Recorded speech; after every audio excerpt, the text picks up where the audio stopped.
there, my name is Melody and welcome back to another video. It has been a while since I've done that intro and I want to tell you why it's been so long. I have rediscovered my love for reading through what you wouldn't guess that I would be into. Well, you would guess I'd be into it. I discovered danmei, which is kind of like Chinese novels based on gay couples.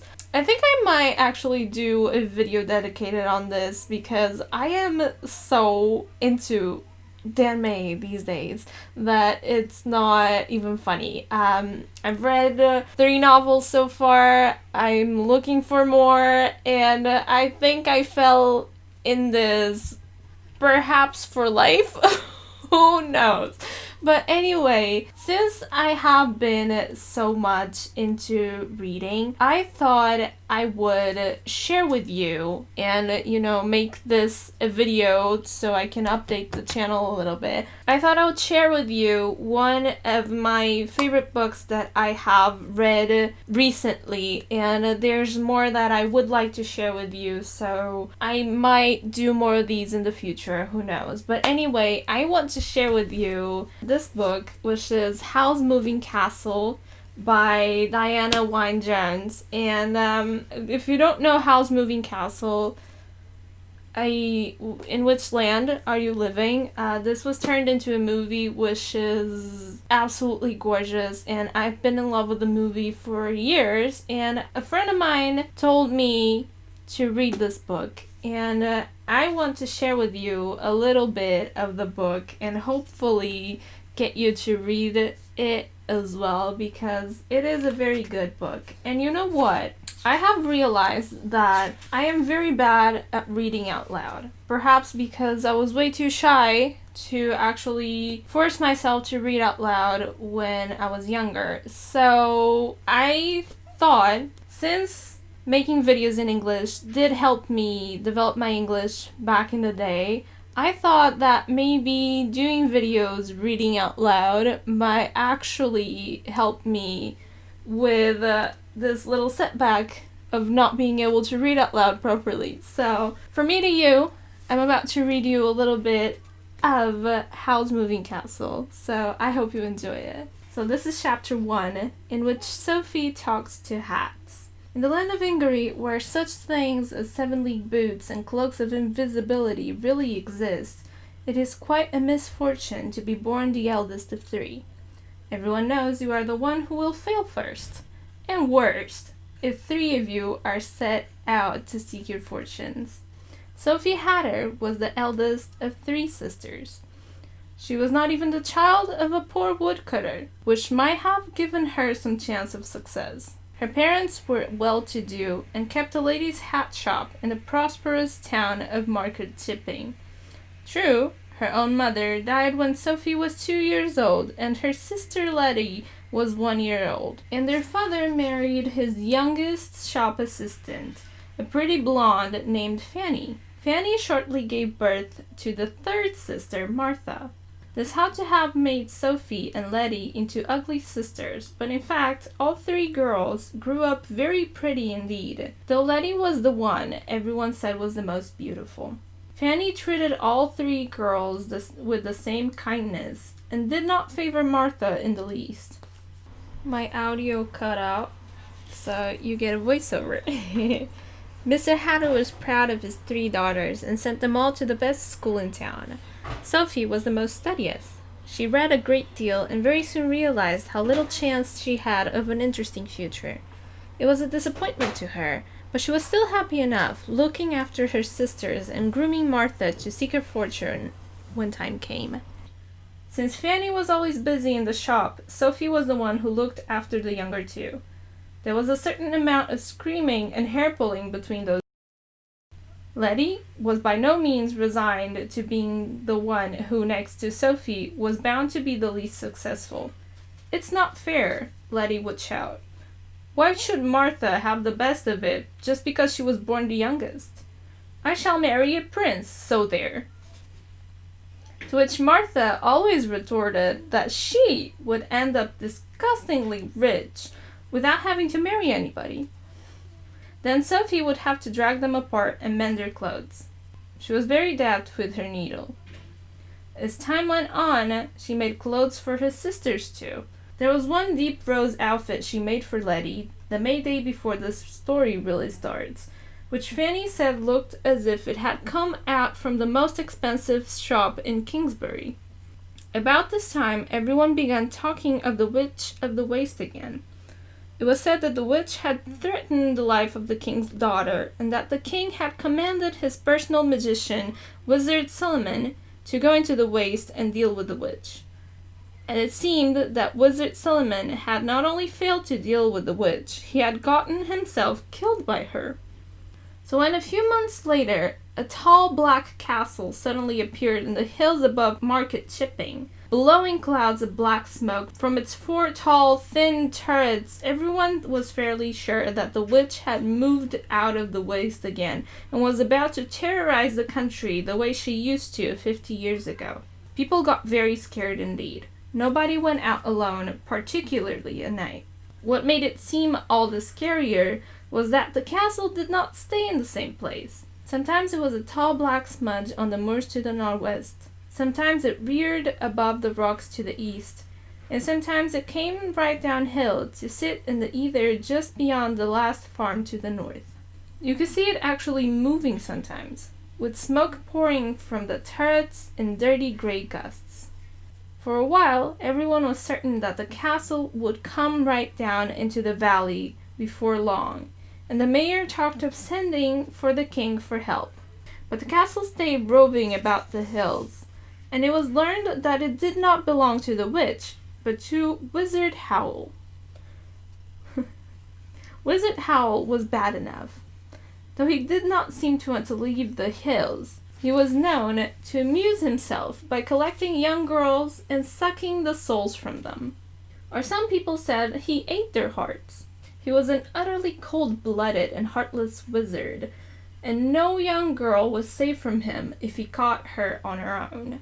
Sophie, Letty, and Martha, along with all the other girls in Market Chipping, were warned never to go out alone, which was a great annoyance to all of them. They wondered what use Wizard Howl found for all their souls he collected.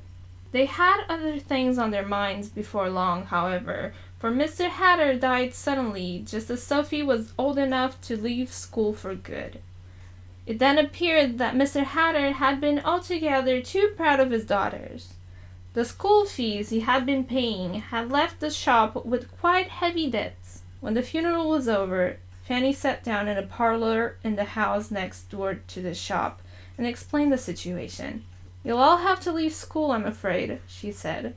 "I've been doing sums back and forth and sideways, and the only way I can see to keep the business going and take care of all 3 of you is to see you all settled in a promising apprenticeship somewhere.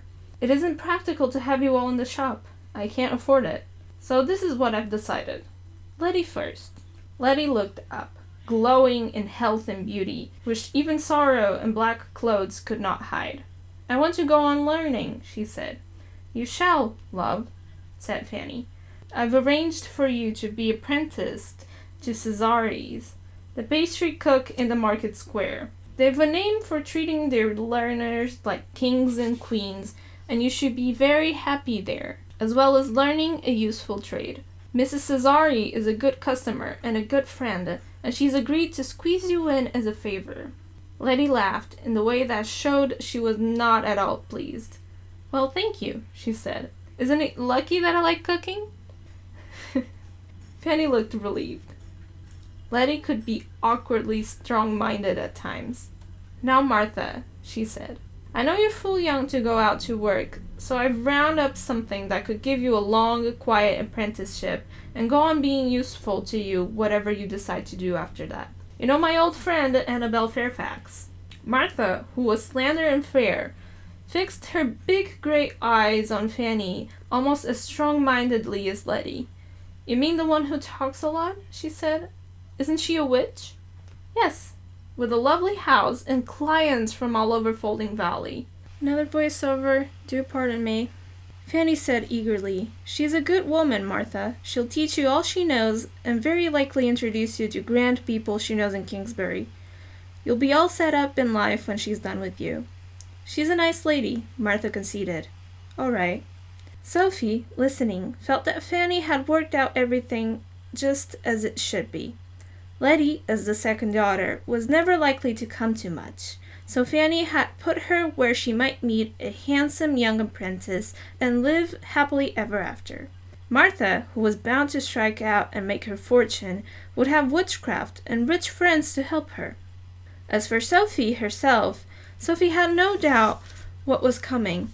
It did not surprise her when Fanny said, "Now, Sophie dear, it only seems right and just that you should inherit the hat shop when I retire, being the eldest as you are. So I've decided to take you on as an apprentice myself to give you a chance to learn the trade. How do you feel about that?" Sophie could hardly say that she simply felt resigned to the hat trade. She thanked Fanny gratefully. "So that's settled then," Fanny said. The next day, Sophie helped Martha pack her clothes in a box, and the morning after, they all saw her off to the carrier's cart, looking small and upright and nervous. For the way to Upper Folding, where Mrs. Fairfax lived, lay over the hills past Wizard Howl's moving castle. Martha was understandably scared. "She'll be all right," said Letty. Letty refused all help with packing. When the carrier's cart was out of sight, Letty crammed all her possessions into a pillowcase and paid the neighbor's boot boy 6 pence to wheel it in a wheelbarrow to Cesare's in the market square. Letty marched behind the wheelbarrow, looking much more cheerful than Sophie had expected. Indeed, she had the air of shaking the dust of the hat shop off her feet. The boot boy brought back a scribbled note from Letty, saying she had put her things in the girls' dormitory and Cesare's seemed great fun. A week later, the carrier brought a letter from Martha to say that Martha had arrived safely and that Mrs. Fairfax was a great dear that uses honey in everything. She keeps bees. And that was all Sophie heard of her sisters for quite a while, because she started her own apprenticeship the day Martha and Letty left.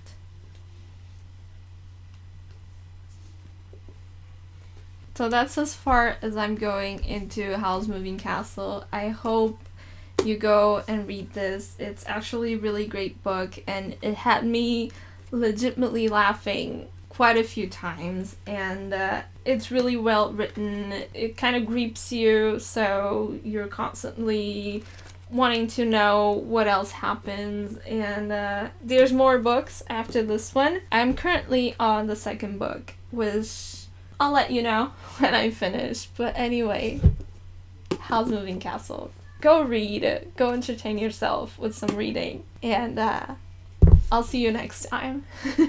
I hope you have a wonderful day. And yeah, bye. In the land of Ingery, where such things as 7-league boots and cloaks of invisibility... See? Oh god, invisibility. Only just beyond the last farm to the north. Sometimes it was a tall black smudge on the moors to the northwest.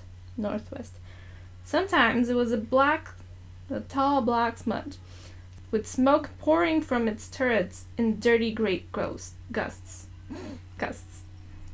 Dirty great from the turrets in dirty great gusts. The next day, Sophie helped Martha park her clothes.